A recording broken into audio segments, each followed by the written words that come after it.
Salut à tous, bienvenue dans cette nouvelle séance Santé vous Sport. La concentration, c'est la thématique du jour. Élément indissociable de toute activité, il est donc essentiel de l'améliorer. Alors motivé, c'est parti. Pour ce premier exercice, nous sommes avec la Fédération française du sport travailliste. Avec moi, une première dame de taekwondo, Laetitia Béagle. Bonjour. Bonjour. Alors, que nous as-tu réservé pour travailler la concentration ? Alors, pour travailler la concentration, je vais te proposer de faire le début d'un pumse, qui est un enchaînement de mouvements qui permet justement de se concentrer sur le moment présent. Pourquoi particulièrement le pumse plutôt que notre exercice? Parce que le pumse est un combat contre soi-même. Ça nous permet de se focaliser sur ce qu'on fait, sur notre respiration, sur nos mouvements, et on se plonge à l'intérieur de nous, on fait abstraction de tout ce qu'il y a à l'extérieur. Bon, je vais bien essayer. Je suis une grande débutante, sois indulgente. Pas de souci. Donc je te suis. Donc on va commencer par le salut. Alors, child up, pieds joints, poings serrés le long du corps. Kone, on salue et on revient. Chumbi, préparation. J'inspire, j'ouvre les mains, arrivé au plexus solaire à peu près, je ferme les poings, j'ouvre le pied gauche et je souffle. Et là, on doit sentir concentration et équilibre. Et on va partir. Premier mouvement, on part sur la gauche, on monte le talon, on est sur le bol du pied, on ouvre les mains, on ouvre les bras pour bloquer. Je pose le talon, je monte le genou, je tends la jambe, 2 coups de poing. On va faire la même chose de l'autre côté. Donc, bol du pied, on ouvre les bras, on ouvre les mains, on pose le talon, je monte le genou, je tends la jambe, 2 coups de poing. Et on revient. Et on peut saluer. Sur cet exercice, on peut rajouter des choses comme le kiap par exemple. Oui. Que représente le kiap pour vous? Le kiap, c'est faire sortir l'énergie. Donc, ça permet justement de... D'où ça part? Du ventre. C'est pas un cri de gorge, c'est un cri de ventre. Il vient de très profond, ça fait... Ouh. C'est pour impressionner l'adversaire normalement. Et également, pour nous, en fait, on sent vraiment que l'énergie forme comme une boule et ça sort. Expulsé. C'est expulsé. Ça explose. Et ça explose dans mon mouvement aussi. Je vais bien essayer. Il y a une technique particulière? Alors c'est... Tu souffles. Et attention, quand j'appuie, tu souffles. Voilà. Et maintenant avec le bruit. Voilà. Ok. J'ai fait un kiap, mon premier kiap. Voilà. Il y a encore un peu de gorge, mais ça va. On entend la différence entre gorge. Cri de gorge. Ah oui. Cri de ventre. C'est plus caverneux. Ok. Ah ouais. Et après, on le sent en fait. La sensation est différente. Voilà. On repartirait sur une deuxième tentative. Donc sans commandement. Et on va mettre justement des kiaps à chaque bout de ligne. Juste pour... À quel moment? Sur le poing, sur le pied? Sur le deuxième coup de poing à chaque fois. Ok, donc ça. Voilà, c'est ça. Ok. Tu vas voir, ça va aller beaucoup mieux. Allez, on va refaire le salut. Child up. Kone. Chumbe.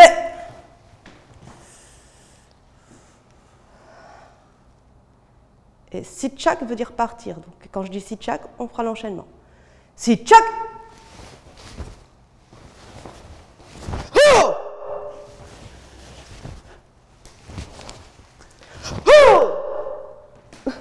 Pas évident, l'enchaînement. Alors c'est idéal ce type d'exercice pour tout le monde. Tout le monde peut pratiquer Bien sûr. Le pumse. Tout à fait. Il y a du pumse en fait de grands débutants jusqu'à confirmés. Pour chaque niveau, il y a un pumse. Donc ça sert d'apprentissage. Oui. On n'a pas besoin d'être cinquième dan. Pas du tout. Au contraire, on commence le pumse tout petit, ceinture blanche et voilà. Toi, tu es adhérente à la Fédération du sport travailliste. Pourquoi ce choix?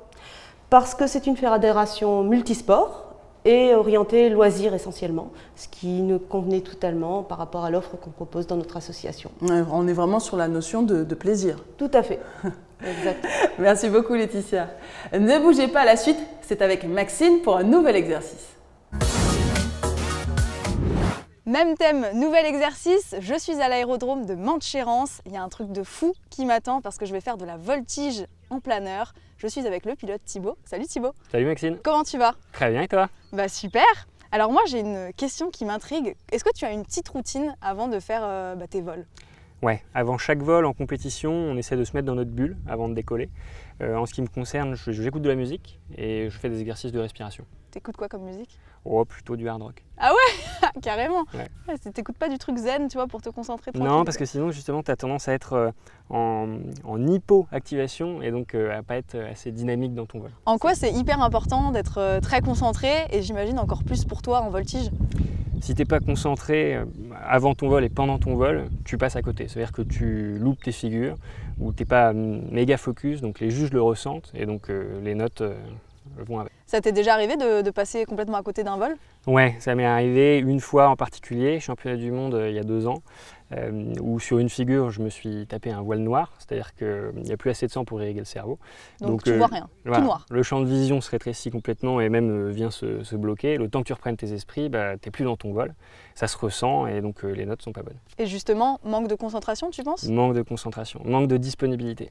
Ok, bon, qu'est-ce que tu vas me faire faire? Alors là, on va faire une série de looping. Tu parlais de cloche. Ouais, une série de looping, peut-être une vrille et puis effectivement une cloche. Ouais. On va monter à la verticale, redescendre à la verticale et passer, donc là on va essayer de passer du côté arrière. Du côté obscur. Voilà. J'ai peur. Bon bah c'est parti, on y va? Allez, go. Allez. Là on est à 180, 200 et là on va tirer contract.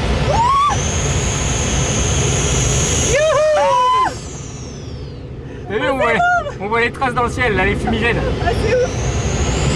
Contract. Voilà. Est-ce que tu veux en faire un? Oh putain. Allez, vas-y, tire. Tire. Ouais, vas-y. Super, relâche, doucement, relâche. Et maintenant, retire. Ah c'est génial. Bravo. Allez, j'ai les commandes. On va faire une cloche. Oh non, non, pas ça. Tu me fais peur avec ta cloche. Et hop.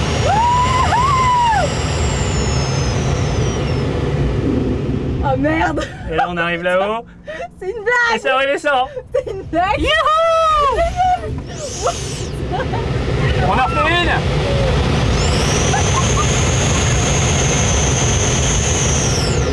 Eh mais c'est un délire. Il n'y a plus aucun bruit là. Il n'y a plus aucun bruit. Elle t'a fait l'envers là. Ouais. Allez, contract. Oh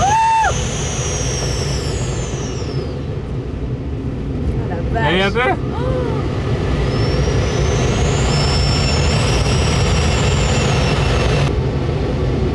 Ah ouais, t'as été à l'aise? Ouais, grave. Bon, cool. C'est trop bien. Allez, on va aller se poser.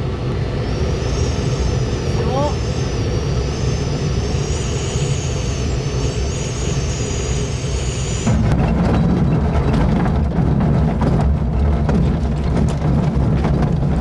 Voilà. Oh là là là là. Abusé.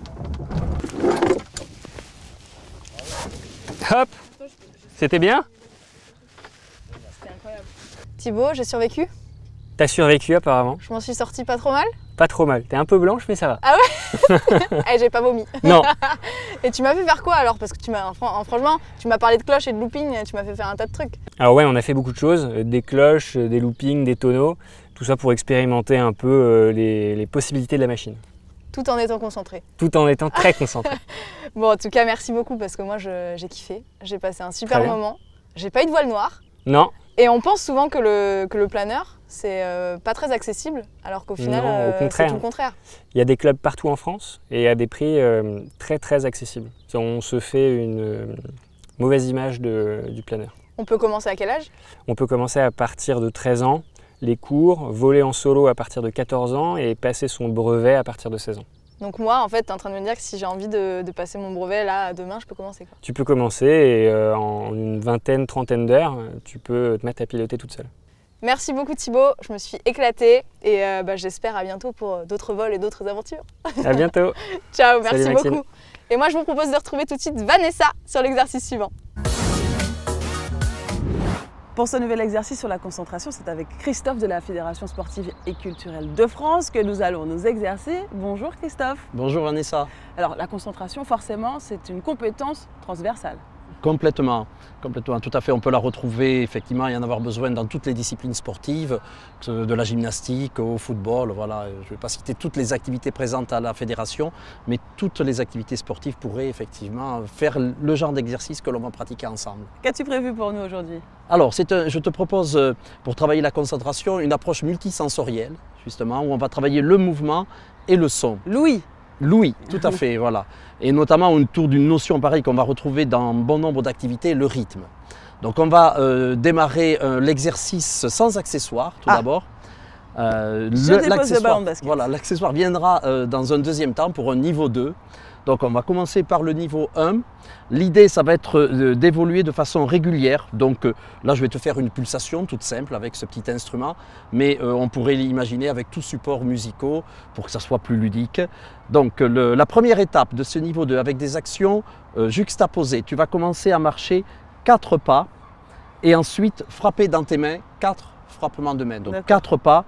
4 frappements de main. En même temps, dans la rythmique de ta frappe, pas oui, forcément. en même temps, voilà, dans la rythmique de l'instrument, en tenant la pulsation régulière. Voilà, je vais te donner un décompte, je vais compter jusqu'à 4 pour te donner la vitesse, en fait, tout simplement. Après, tu commences à avancer, 4 pas, tu frappes 4 fois dans tes mains, 4 pas, tu frappes 4 fois dans tes mains. Ok. On est prêt, Vanessa? Attention, 1, 2, 3, 4.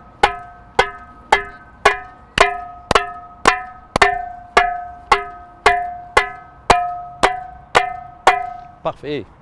Tu as oublié un sur la fin. Oui, c'est vrai. Voilà. Mais je me suis déconcentrée. Voilà, tout le problème est là. Mais les pas étaient très bien. Les pas étaient très bien. Donc le travail de concentration était vraiment sur suivre la rythmique. Suivre la rythmique. Et alors on va complexifier. Il y a une étape 2. Ça y est, c'est le ballon. Le ballon. Voilà. Alors c'est un ballon de basket. Ça pourrait évidemment être un ballon de hand. Peut-être de foot s'il rebondit bien. On va éviter le ballon de rugby, évidemment. Oh, il rebondit moins bien. Il faut être encore plus concentré pour le Oui, voilà. Il faut être plusieurs, à mon avis. Du coup, on reprend notre principe de construction des 3 étapes, qui est évolutif. Première étape, donc des actions juxtaposées. Donc tu vas démarrer par 4 pas, donc de la marche. Et ensuite, le jeu avec le ballon. Donc le jeu avec le ballon, on est toujours sur 4 temps. Le rebond sur le premier temps, le rattrapage sur le deuxième, le rebond sur le troisième, le rattrapage sur le quatrième. Donc si je comprends bien, ça fait 1, 2, 3, 4. Voilà. Okay. Alors il faut bien essayer de coordonner les rattrapages avec. Ça c'est un peu difficile parce qu'on a tendance à le rattraper un peu vite, mais essayer de coordonner autant que possible le rattrapage. Donc là, le niveau d'intensité de concentration doit augmenter. Complètement. Tu es prête? Toujours le décompte de 4 temps. Donc là, je marche ou... Tu marches 4 temps, tout simplement, et après le jeu avec le ballon. 4 temps, tu marches, et le jeu avec le ballon. Attention, toujours le décompte. 1, 2, 3, 4.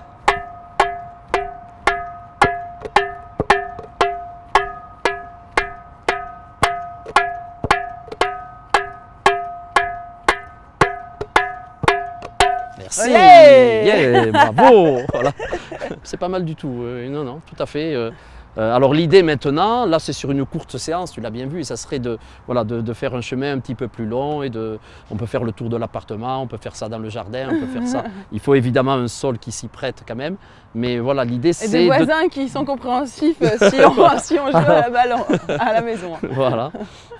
Mais l'idée c'est de compliquer au fil du temps, et là tu pourrais passer au niveau 3 peut-être, avec des tempos plus rapides ou plus lents. Ce n'est pas forcément les tempos les plus lents les plus faciles. Mais ce type d'exercice, ça a un nom? Alors oui, c'est tout nouveau, c'est une activité en fait que développe et qu'expérimente la Fédération sportive et culturelle de France. Cette activité s'appelle la multirythmie. C'est en fait une approche multisensorielle et transdisciplinaire de la notion de rythme. Basée sur le son. Sur le son et sur la régularité. Il faut savoir que le rythme, on va en parler dans toutes les disciplines. Alors quelquefois avec une approche différente, mais il y a vraiment pour la concentration, pour la coordination bien évidemment aussi, un travail sur le rythme qui paraît fondamental dans toutes les activités sportives. Si on veut adhérer à cette nouvelle discipline, est-ce qu'il y a des conditions particulières? Non, non, non, pas particulièrement. En général, on va démarrer plutôt après l'éveil de l'enfant, c'est-à-dire à partir de 6 ans. 6 ans, oui. Voilà, tout à fait. Mais après, alors on va pouvoir adapter l'activité pour les personnes en situation de handicap. Mais après, il n'y a pas d'âge pour la finalité, sachant que ce genre d'exercice est évidemment valable et positif pour les compétences, pour développer des compétences dans telle ou telle discipline, mais aussi tout simplement pour la santé. Alors comme vous l'avez vu, on peut travailler la concentration en rythme. Merci beaucoup Christophe. Avec plaisir Vanessa. Allez, ne bougez pas, la suite avec un nouvel exercice. Nouvel exercice sur ce même thème de la concentration. Nous sommes à Guyancourt avec la Fédération française de golf. Franck est venu avec une grande championne. Bonjour Mia. Bonjour. Franck, explique-nous ce qui nous attend aujourd'hui parce que la concentration, c'est essentiel, voire indispensable pour le golf. C'est vrai que c'est un sport, Vanessa, qui nécessite énormément de concentration. Ce qui est difficile dans ce sport, et c'est sa particularité, c'est que l'épreuve est très longue. Oui. Une compétition, ça dure en gros 4 heures, 4 heures et demie. Donc le sportif ne peut pas être concentré 4 heures et demie. Par contre, il va apprendre à porter son attention de manière très très précise à certains instants. D'accord. Et c'est ce qu'on va voir aujourd'hui à travers les exercices. On est parti? Mila, t'es prête pour la démo? Je suis prête. Ok Mila. L'exercice qu'on va faire, c'est un exercice de putting où tu vas devoir regarder précisément pendant que tu puttes l'endroit où tu vises. Ok? Donc là, je le matérialise par des tees dans le sol. Ok Mila, tu vas choisir un des points. Tu me dis lequel tu veux viser? Celui du milieu. Celui du milieu. Donc j'enlève celui du milieu, celui de gauche. Et tu vas rester focalisé et porter ton attention sur ce point-là pendant que tu puttes. Par contre, je vais te demander d'enlever ta casquette, ce qui va me permettre de voir où tu regardes. Tu vas utiliser la balle éducative, ici. Ouais. Tu connais la balle avec une flèche qui te permet de diriger ton attention et ensuite de poser correctement ta face de club.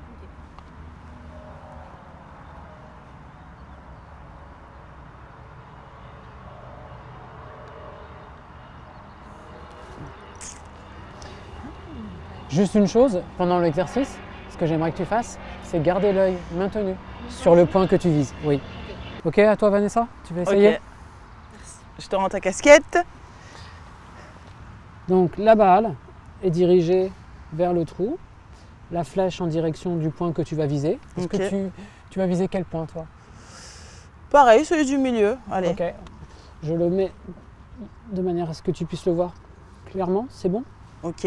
Donc j'ai vu que Mila répétait avant. C'est vrai, elle fait Donc un si- swing d'essai. Donc si une grande championne comme Mila répète, il faut que je répète quand même. Elle se replace aussi. Mhm. Est-ce que je suis bien là?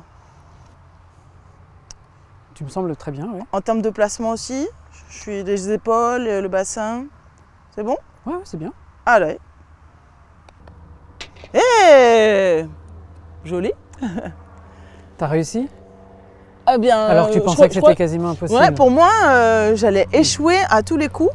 Mais en général, quand tu lances la balle sur un panier, est-ce que tu regardes ta main ou tu regardes le panier? Ah, c'est vrai qu'on regarde plutôt le panier, c'est vrai. Et on a tendance à regarder là où on vise. Et là, cet exercice, justement, t'incite à regarder là où tu vises. Du coup, je vais te proposer un second exercice qui va t'aider pour mieux doser. Bon, je laisse la championne me montrer. Et elle va te montrer l'exercice. Second exercice. Mila, tu mets la balle. Ok. Donc là, on va mettre un tee à une dizaine de centimètres, allez, 15 centimètres derrière ta balle, pour que tu puisses avoir une contrainte dans ton amplitude, pour éviter que le club ne s'en aille trop loin derrière ou trop loin devant, et que la balle parte trop loin. Ok. Ça va nous permettre de gérer l'amplitude du swing. Donc là, on va porter l'attention plutôt sur l'amplitude du club Ok. et du mouvement, à travers ce petit exercice. On enlève le tee qui est là.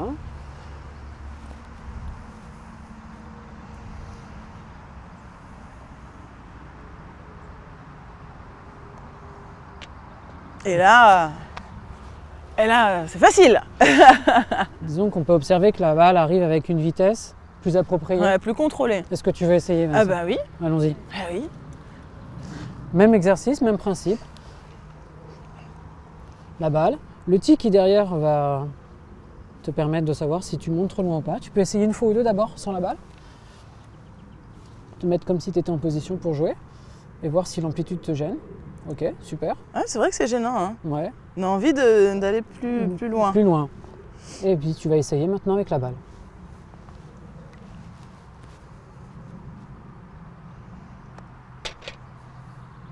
Bon, je suis fière de moi quand même. Super.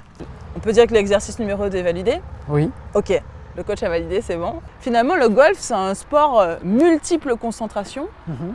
sur les sensations kinesthésiques, sur la cible, sur l'exécution technique. C'est complet, hein? Ouais, c'est très très complet, ça nécessite énormément d'efforts, de concentration et très varié, effectivement, je suis complètement d'accord, bravo, on voit que tu es une sportive. Et l'intérêt aussi du golf, c'est de pouvoir pratiquer à tout âge. À tout âge, et donc ça, on voit souvent des enfants jouer avec leurs grands-parents, ça c'est un avantage, on peut jouer en famille pendant très longtemps, dans des cadres magnifiques. En tout cas, on a vu tout de suite la différence entre la grande championne et moi. Merci beaucoup Villa. Merci Franck. Après ce travail sur la concentration, me voilà motivée à refaire tous ces exercices afin de m'améliorer. J'espère que vous aussi, vous en ferez de même. Gardez le sourire et la forme. Be active. Ciao!